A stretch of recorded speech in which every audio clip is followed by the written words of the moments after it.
모범 경작생 박영춘. 1934년 조선일보 신춘문예 당선 단편소설.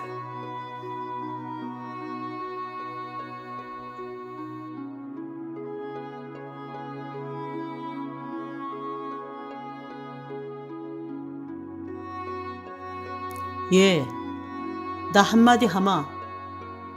예, 기억이 보고 한마디 하래라.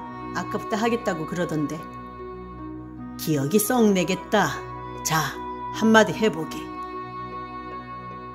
한참 소리를 하는데 이런 말이 나와 일하던 손들이 쥐었던 벼포기를 놓았고 모든 눈이 기억의 얼굴로 모이었다.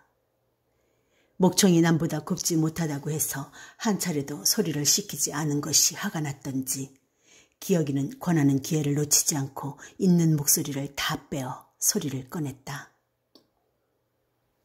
온갖 물은 흘러나려도 오장 썩은 물 솟아만 오른다. 같은 논에서 일하던 사람들은 기억에 미나리곡에 합세하여 다시 노래를 주고 받고 하였다. 깔기죽 깔기죽 깔보디 말구 속을 두드러 말해주렴. 소리를 하면 흥겨워져서 모르는 사이에 일이 빨리 되어가매 일터에서는 웃는 소리가 아니면 노래가 그치지 않는다. 못이나 전대에 배 전대에 전에나 전대로 놀아나 보자. 성두이 논에서 일하던 사람들은 누구 하나 빼놓은 사람 없이 단 한 번씩이라도 목청을 뽑고 소리를 불렀다. 물소리를 출렁출렁 내며 한 움큼씩 쥐인 변모를 몇 부리씩 떼어 꽂는 그들은 서로 뒤떨어지지 않으려고 입으로 소리를 하면서도 손을 재빠르게 놀리었다. 그러나 14살밖에 안 되는 성두의 동생은 떨어지는 솜씨에 소리를 한마디 하고 나면 가뜩이나 한 발씩 뒤떨어졌다. 예, 너는 소린 그만두고 뭐나 잘 꽂아라. 잘못하면 너 때문에 일을 못 맞출라. 성두가 그의 동생 몫을 꽂아주며 하는 말이다. 얘들아, 이번에는 수신간에 한마디 하자꾸나. 아마 수신간은 성두가 가장 나을걸. 다 같이 젊은 사람들만이 모여 일하는 곳이라 그런지 어떤 이가 이렇게 따라 말했다. 수신가야 성두지. 나야 받기나 하지. 누가 먼저 꺼내봐. 공연히 그러지 말고 빨리 해. 성두는 처음엔 사양하려 했으나 두 번 권하는 데는 대자 소리를 꺼냈다. 그럴 때 마침 옆에 논에서 자동차 온다는 고함 소리가 들려왔다. 그 논에서 일하던 이들이 휘었던 허리를 펴고 달려오는 자동차를 보고 있었다. 저 차에 길서가 온대지? 그러더군. 이런 말이 나자 성두 동생은 논에서 밭을 건너 신장로로 뛰어갔다. 옆에 논에서도 몇 사람이 자동차가 머무르는 큰 돌이 놓여있는 길가에 모여서서 수군거리었다. 팔자 좋다. 어떤 놈은 땀을 흘리며 종일 일만 하는데 어떤 놈은 자동차만 슬슬 굴러누나. 기억이가 자동차 온다는 말에 길서를 생각하며 이렇게 말했다. 그러면서도 길서가 부러운 듯 자동차에서 눈을 떼지 않았다. 자동차는 여름 먼지를 뽀얗게 휘날리면서 동네 앞까지 왔으나 기다리던 사람들 앞에서 머물지를 않고 그냥 달아나 버렸다. 동네 서쪽 조그만 산을 돌아 가물가물 사라질 때까지 모여섰던 사람들은 다시 수군거리며 제각기 일터로 돌아갔다. 성두 동생이 돌아왔을 때 일꾼들은 남의 일이 아니면 자기들도 신장로까지 나가보고야 말았으리라고 수군거리며 다시 모를 꽂기 시작했다. 오늘 온댔으니 꼭 올 텐데. 성두가 못단을 왼손에 치며 말했다. 글쎄 꼭 올 텐데. 요새 뭐를 못 내면 금년에는 상을 못할 거 아니야? 기울어지는 햇살을 쳐다보며 진도아비가 말했다. 너 원통할 게 무에 있니? 길서가 상을 탄데도 너는 맞고 한 개 못 얻어먹어, 이 자식아. 기억이가 톡 쏘았다. 그래도 오려고 한 날에는 올 텐데. 은근히 기다리던 성두가 다시 말했다. 길설은 그 마을에서 가장 칭찬을 받는 사람이다.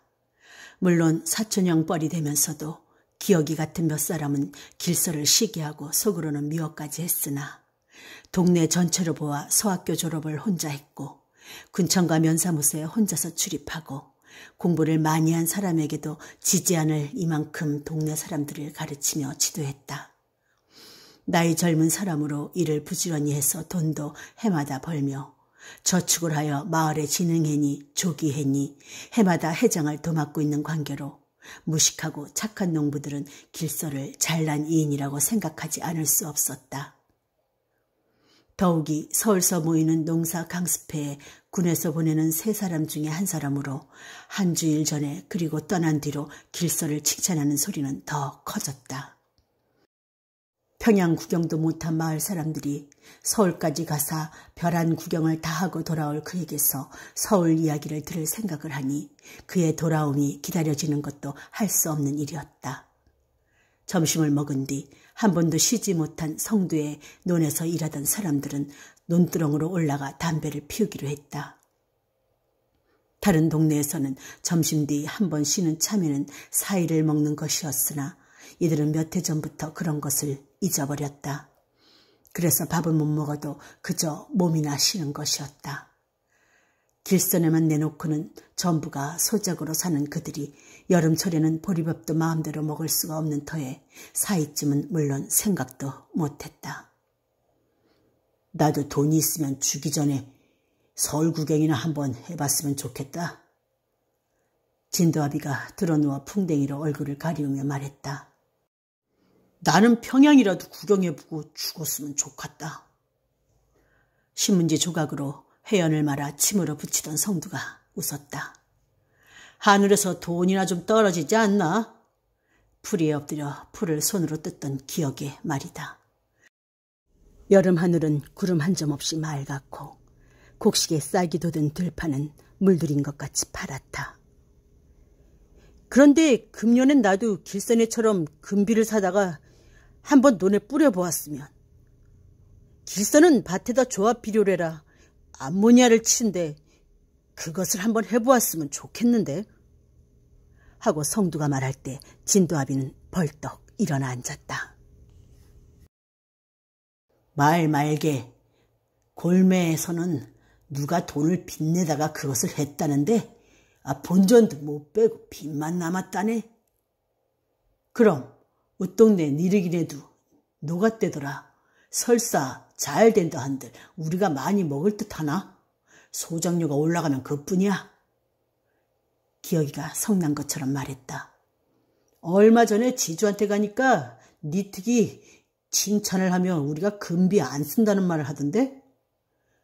글쎄 말이야, 금비라는 게 또 못 살게 하는 거거든. 그것은 어떤 놈이 만들었는지 모르지만 아마 돈 있는 놈들이 만들었을 게야. 빚 안 내고 농사를 지어도 굶을 지경인데 빚까지 내려니 살 수 있나? 기억이가 큰 소리를 할 때 진도아비는 무엇을 생각하고 있다가 말을 꺼내었다. 길서야, 돈 있고 제 땅이 있으니 무슨 지진도 못하랴? 또 변없이 얼마든지 보통 학교에서 돈을 갖다 쓸 수도 있으니까. 나도 보통 학교나 다녔으면 모범 경작생이나 되어 돈을 가져다 그런 것을 한번 해보았으면 좋을 텐데 보통 학교란 물도 못 먹었으니. 성두가 절반이나 거의 꽃힌모를 둘러다보며 말했다. 그들은 이런 의미에서도 길서를 부러워했다. 물론 제 땅이 얼마만큼은 있어야 모범생이라도 될 것이나 보통 학교도 다니지 못한 형편에 그런 꿈은 꿀 수도 없고 따라서 길서처럼 서울 구경을 공짜로 할 생각을 못 해보는 것이 억울했다. 내일은 우리 조밭 세벌 김매로들 오게. 기억이가 일어서서 기지개를 켜며 말했다. 나는 내일 장에 가서 돼지 금세를 좀 보고 와야겠네. 그것을 팔아다 지세도 바치고 5월 단오에 의숙이 댕기도 한감 끊어다 줘야지. 성두가 이 말을 하고 일어날 때는 앉았던 사람들도 논으로 다시 내려갔다. 성두는 말없이 모를 꽂고 있었으나 모 이파리에서 곧 별이 열려 익어 주었으면 하고 생각해 보았다. 1년에 별을 2번만이라도 거둘 수 있다면 돼지는 안 팔아도 좋을 것이라 생각 키웠던 까닭이다. 기나긴 해도 기울어지기 시작하자 어느새 쑥 내려갔다. 서산에 넘어가려는 붉은 해를 돌아보고 기어이가 타령조로 소리를 높이었다. 어이없고 저녁 먹자.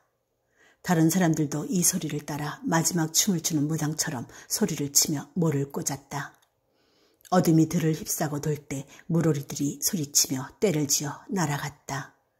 성도의 눈에서 큰 개둑을 넘어 김매러 갔던 그의 손아래 누이 의숙이는 국수집딸 얌전이와 같이 못 꽂는 눈두렁을 지나갔다. 의숙아, 빨리 가서 저녁 지어라. 원, 이제야 가니? 성도의 남동생이 의숙이를 보며 말했다. 응, 하며 의숙이가 고개를 돌렸을 때 기어이가 말을 붙이었다. 길서가 안 와서 맥이 풀리겠구나 하며 다시 얌전이에게 말을 했다. 오늘 저녁 너희 집에 갈까? 의숙이와 얌전이는 꽃같이 눈을 떨구고 길을 걸었으나 의숙이만은 얼굴을 붉히었다. 개뚝에 가려 자동차를 못 보았으나 그래도 동네에 들어가면 길에서라도 길서가 자기를 불러줄 것을 은근히 생각하던 의숙이었다.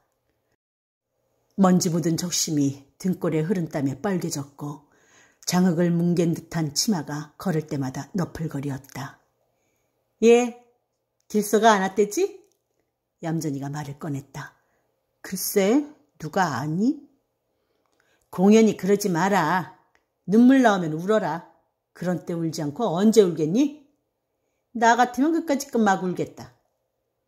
이름만이 얌전이며 사실은 동네에서 제일 가는 말갈량이로 아직 시집도 가기 전에 서방질까지 했다고 하지만 의숙이는 그의 말이 그다지 밉지가 않았다.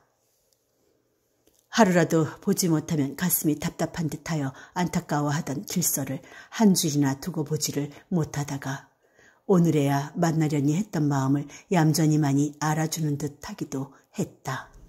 예, 사랑이라는 게 무엇니? 함께 살지도 않으면서 사랑을 할 수 있니? 나는 그래도 기어기를... 무슨 소리나 가릴 줄 모르는 얌전이는 하지 않아도 좋을 말을 하면서도 전에 없던 진정을 보였다. 누군 사랑이 뭔지 아니?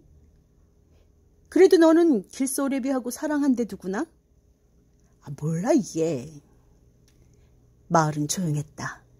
어슬어슬해가는 들에서는 낮에 먹은 더위를 식히고 마시었던 먼지를 토하는 듯 벌레들이 목청을 가다듬어 울고 있었다.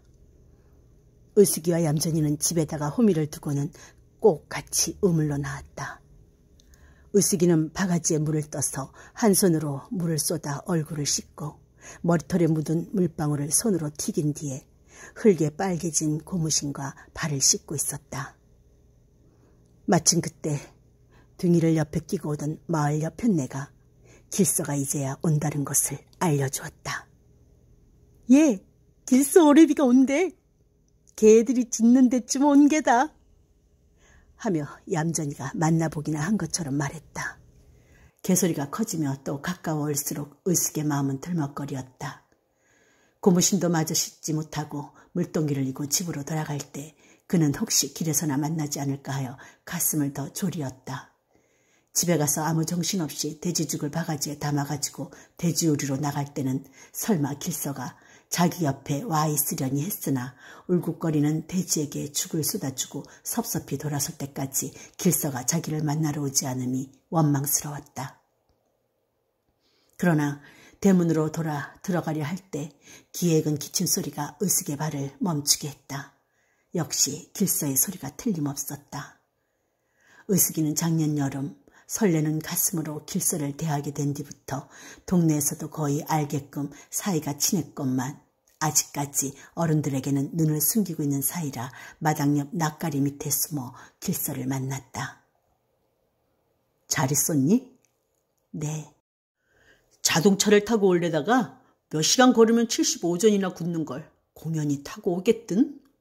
빨리 너를 만나고 싶기는 했지만. 의숙이는 아무 대답도 못했다. 울렁거리는 가슴은 그저 널뛰듯 뛰었고 고개는 들고 있을 수 없게 늘어지기만 했다. 매일같이 만날 때는 어느 틈에라도 웃어 보이었고 말을 한마디만 해도 기쁜 생각이 드소닫건만 며칠 떠났다가 만났음인지 공연히 가슴만 떨리었다. 그날 밤 동네 사람들은 서울 이야기를 들으려고 길선의 마당으로 몰려들었다. 소 먹으러 갔던 어린애들은 밥술을 놓기 전에 뛰어와서 멍석을 차지하고 앉았다.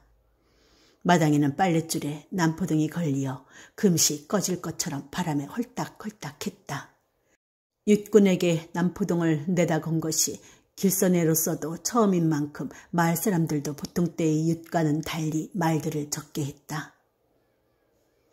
불빛이 희미하게 비치는 한편 옆에 앉은 부인네들도 각기 길서에게 잘 다녀왔느냐는 인사를 했다. 오래비, 잘 다녀왔어? 특별히 크게 하는 얌전히의 인사는 웅크리고 앉았던 의숙의 고개를 더 숙이게 했다. 그래, 서울 동네가 얼마나 크든가? 길서 앞에 앉았던 수염 기른 늙은이가 웃으며 물었다. 서울에는 우리 동네 터보다 더 넓은 자리를 잡고 있는 집이 수 없습니다. 총독부 같은 집에는 수만 명이 살겠던데요. 길서는 서울서 구경한 놀랄만한 일을 하나도 떼지 않고 이야기했다. 전차는 수백 대나 되며 자동차가 수천 대나 있어 기가 아파 다닐 수 없었다는 말까지 했다. 혀를 빼고 멍하니 듣던 사람들이 숨을 몰아 쉬려 할 때 그는 자리에서 일어서며 강연조로 말을 꺼냈다. 이제는 강습해서 배운 것을 조금 말하겠습니다. 농사짓는 법이란 제가 보통학교 다니면서 배운 것이며 지금 내가 채소밭 하는 것과 꼭 같은 것이었으니까 말할 것이 없지요. 하나 새로 배운 것이 있다면 닭을 칠 때 서울서 레그혼이라는 흰 닭을 사다 기르면 그놈의 알을 굉장히 낳는다는 것입니다. 그 밖에는 배운 것이라고 별로 없습니다. 이 말을 끝맺고 다시 말을 잃을 때는 기침을 한번 하고 목청을 올리었다. 제가 강습에서도 가장 많이 물은 일입니다만 우리가 제일 깨달아야 할 것이 하나 있습니다. 그것은 다름 아니라 가장 어렵고 무서운 시국이라는 것입니다. 까딱 잘못하다가는 죽을 죄를 짓기 쉽고 일을 아니하고 놀려고만 생각하면 농사도 못 짓게 됩니다. 불경기 하지만 이것이 얼마 오래 갈 것이 아니며 한 고비만 넘기면 호경기가 온다는 것입니다. 들으니까 요 사이에 감옥에 가장 많이 갇힌 죄수들은 일하기가 싫어서 남들까지 일을 못하게 한 놈들이래요. 말하자면 공산주의자라나요? 공연히 알지도 못하고 그런 놈들의 말을 들었다가는 붙이던 땅까지 못 붙이게 될 것이니 결국은 농군들의 손해가 아니겠소? 듣고 있던 사람들은 길서의 얼굴만 쳐다보며 멍하니 앉아 있었다. 또 무슨 전쟁이 일어날 것도 같습니다. 하라는 일을 아니하면 우리가 어떻게 될는지도 모르지요. 그러나 같은 값이면 마음 놓고 하라는 일을 잘하며 살아야 하겠어요. 우리는 일을 부지런히 합시다. 그러면 굶어 죽는 법이 없으니까요. 유명하게 된 사람들은 전부 부지런했던 덕택이었다는 것을 우리는 잘 알지 않습니까? 이 말을 끝맺고 한참이나 섰다가 앉을 때 옆에 앉았던 늙은이가 이 말을 긁으며 물었다. 너 서울 가서 그런 말도 배웠니? 길서는 그저 웃었다. 의숙이도 재미있게들 듣는 동네 사람들을 볼 때 길서가 더 훌륭한 것 같이 생각했다. 그런데 호경기인가 그것은 언제 온대든? 아닌 밤중에 홍두깨 내밀듯 기어기가 한참 동안 잔잔하던 공기를 깨뜨리고 말했다.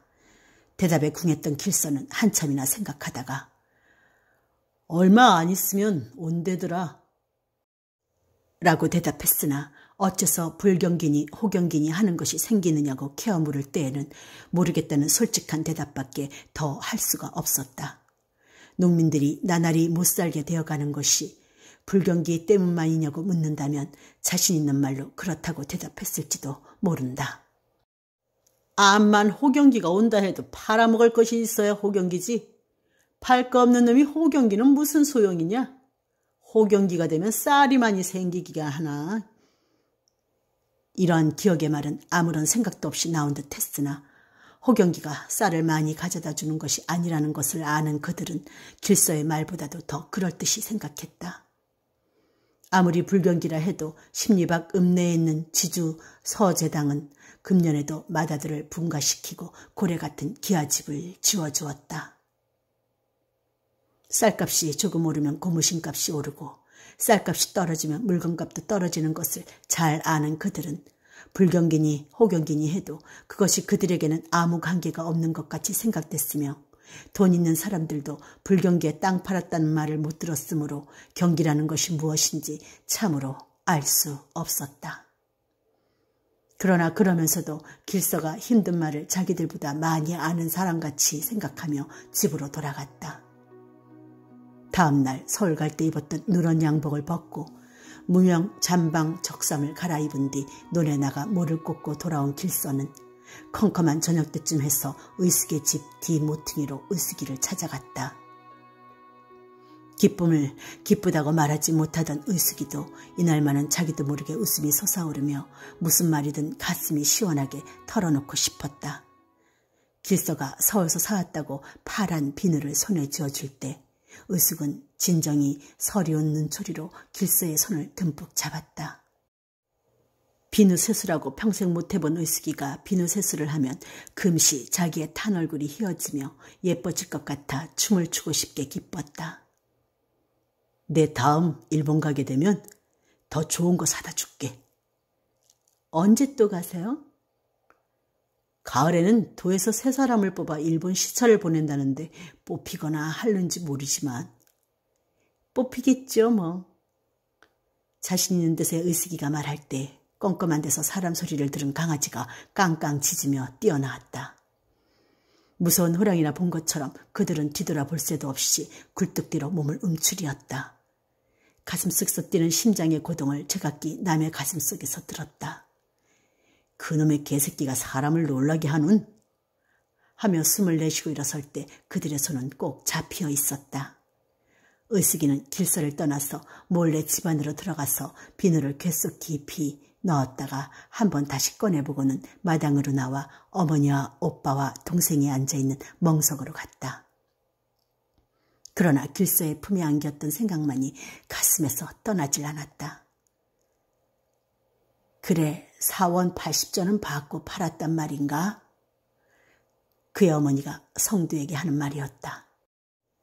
그럼 어떡합니까? 그거라도 팔아서 용돈을 써야죠. 우선 지세도 밀리고 아직 보리 필 때까지 먹을 보리도 사야 하지 않아요? 또 단오 명절도 가까우는데 돈 쓸 데가 없어서 그러십니까? 아니, 그런 줄은 알지만 큰 돈을 만들려고 했던 도야지를 너무 일찍 팔았단 말이다. 아, 누구는 모르나요? 여름에는 풀을 깎아다만 주기만 하면 거름을 잘 만들고 먹일 것도 겨울보다 흔해서 기르기도 쉽고 그러다가 가을철에 들어 팔면 큰 돈 된 것도 알기는 하지만 어떻게 합니까? 성두의 얼굴은 푸르럭 했다. 오빠의 잔치는 어떻게 합니까? 돼지를 팔고? 의숙이가 옆에 앉았다가 눈을 흘기는 것 같으면서도 웃는 얼굴로 말을 했다. 글쎄 말이다. 내 말이 그 말이 아니가. 어머니는 차마 꺼내지 못했던 말이 나와서 시원한 듯했다. 길서는 새벽에 일어나 감자밭에 나가 벌레를 잡고 뽕나무 묘목밭을 한번 돌아보고는 서울 갈 때 입었던 누런 양복을 입고 읍내로 들어갔다. 먼저 보통학교 교장에게로 가서 제 손으로 만든 빗자루 5개를 쓰라고 주고 뭐를 다 냈으니 비료를 사야겠다고 25원을 취해가지고는 뽕나무 묘목에 대한 이야기를 하려고 면사무소로 들어갔다. 리상 잘 왔소. 한턱 내야지. 오늘은 리상의 점심을 얻어먹어야겠군. 세금 묻는 사람을 잘 치기로 유명한 뚱뚱한 서기가 길서가 들어서자마자 말을 했다. 한턱은 점심 때 내기로 하고 묘목은 언제 가져갑니까? 퍽 자랐는데 이번에는 돈을 좀 실하게 받아야겠는데요. 한턱만 내면야 잘 팔아주지. 4개만 곱게 보이란 말이야. 값을 정해서 갖다 맡기면 그만이니까 누가 무슨 소리를 감히 해내나? 면석이는 농담 비슷하게 웃었으나 허리를 구부리고 복종하는 농부들은 절대로 마음대로 할 자신이 있다는 듯한 호걸 웃음을 웃었다. 일본으로 보내는 사람을 뽑을 때도 면장을 시켜서 잘 말하도록 할 테니 그저 한 턱만 내요. 그것은 염려 마십시오. 술 한 병이면 녹초가 될걸. 그러면서도 얼마나 먹는 듯이. 하하하. 길서는 진정으로 한턱 내고 싶기도 했다. 묘목만 잘 팔아주면 예산 외의 돈이 수십 원 들어온다는 것을 모를 리 없었다. 그때 뚱뚱한 몸에 맵시 없는 의복을 입은 면장이 들어와서 길서 앞에 섰다. 길서는 인사를 하고 서울 갔던 이야기를 보고했다. 보고를 듣고 수고했다는 말을 한 뒤에 곧장 그런데 이번 호세는 자네 동네에서도 조금 많이 부담해야겠네. 보통 학교를 6학급으로 중축해야겠으니까. 하고 길지도 않은 수염을 쓰며 호세 이야기를 했다. 거야 제가 압니까? 아내야. 자네 동네에서만 자네만 승낙하면 되는 거니까. 그렇다고 자네에게 해로운 것은 없을 게고. 글쎄요.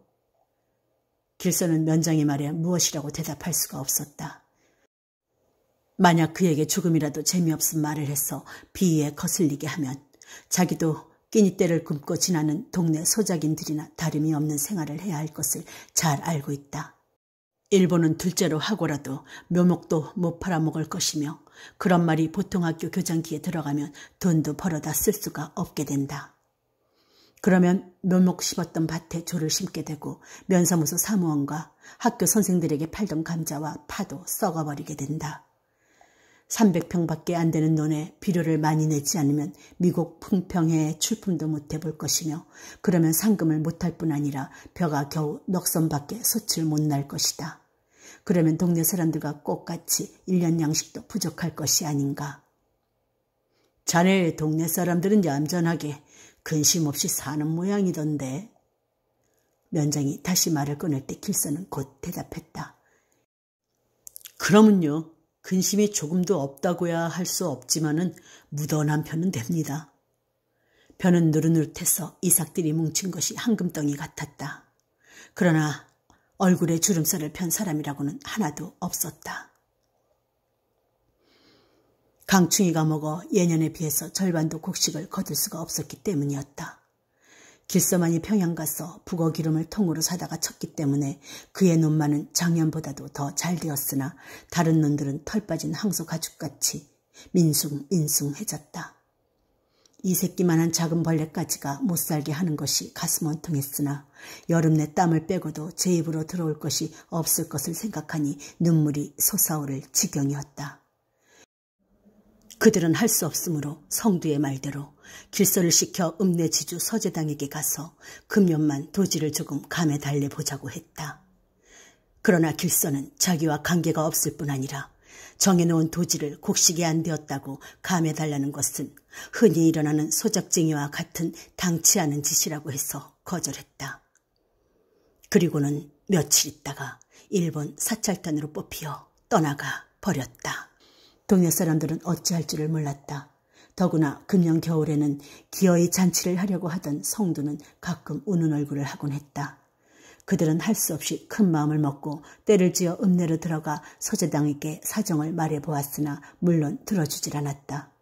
오히려 아들을 분가시킨 관계로 돈이 물린다는 근심까지를 들었다. 너희들 마음대로 그렇게 하려거든 명년부터는 돈을 내놓아라. 하는 말에는 더할 말이 없이 갈 때보다도 더 기운 없이 돌아왔다. 그들은 돌아가는 길에 길서의 눈앞에 서서 모범 경작이라고 쓴 말뚝을 부럽게 내려다보았다. 볏대가 훨씬 큰데 이삭이 한 길만치 늘어선 것이 여간 부럽지 않았다. 그러나 말도 잘하고 신망도 있다고 해서 대신 교섭을 해달라고 부탁했음에도 불구하고 못 들은 척 들어주지 않은 길서가 미웠다. 나도 내 땅이 있어 비료만 많이 하면 이상곱을 내겠다. 그까짓 것. 기어기가 침을 탁 뱉으며 말했다. 며칠 뒤 그들이 다시 놀란 것은 값도 모르는 뽕나무 값이 엄청나게 비싸진 것과 13등 하던 호세가 11등으로 올라간 것이다. 그것보다도 10등이던 길선에만은 그대로 10등에 있는 것이 너무도 이상했다. 길선에는 그래도 작년에 돈을 모아 빚을 주었으나 다른 사람들은 흉년까지 만나 먹고 살 수도 없는데 호세만 올랐다는 것이 웃으면서도 기막힌 일이었다. 무엇을 보고 호세를 정하는지 알 수 없었다. 흉년, 그러면서도 도지를 그대로 바쳐야 하는 데다가 호세까지 오른 그들의 세상은 캄캄했다. 아마 북간도나 만주로 바가지를 차고 떠나야 하는가 보다. 성두는 혼자 생각했다. 그들은 마을에 대한 애착심도 잊었고 제 고장이라는 것도 생각하기 싫었다. 다만 못살 놈의 땅만 같았다. 마을 사람들은 길서의 장난으로 호세까지 올랐다는 것을 다음에야 알고 누구 하나 그를 곱게 이야기하는 이가 없게 되었다. 길서 때문에 동네를 떠나야겠다는 오빠의 말을 들은 의숙이도 눈물을 흘리며 길서가 그렇지 않기를 속으로 바랐다. 길서는 일본서 돌아올 때 우선 자기 눈두렁에서 가슴이 서늘함을 느꼈다. 논에 박은 김길서라고 쓴 말패는 간 곳도 없고 모범 경작생이라고 쓴 말뚝은 쪼개져서 흐트러져 있었다. 심술궂은 애들이 장난을 했는가 하고 생각하려 했으나 그 한 짓으로 보아서 반드시 무슨 일이 일어난 것 같은 예감이 들었다. 동네에 들어섰을 때 동네에는 어른이라고 한 사람도 찾아볼 수 없었다. 읍내 서재당 집에 가서 저녁때가 되도록 아직 돌아오지 않았다는 말을 듣자 서울 갔다 돌아왔을 때보다도 더 의기양양해온 길서의 마음은 쪼박쪼박 깨어지고 말았다. 보지도 못했고 이름조차 들어보지 못하던 바나나를 가지고 밤이 이슥했을 무렵 의숙이를 찾아갔건만 그를 본 의숙이도 얼굴을 돌리고 울기만 했다. 길서의 마음은 터지는 듯했다. 뒤에서 몽둥이를 들고 따라오던 사람의 숨소리를 듣는 듯 가슴이 떨렸다. 불길한 징조가 눈에 보이는 듯했다. 성두가 충혈된 얼굴로 아랫문으로 뛰어들었을 때 길서는 들고 왔던 바나나를 들고 뒷문으로 도망쳤다.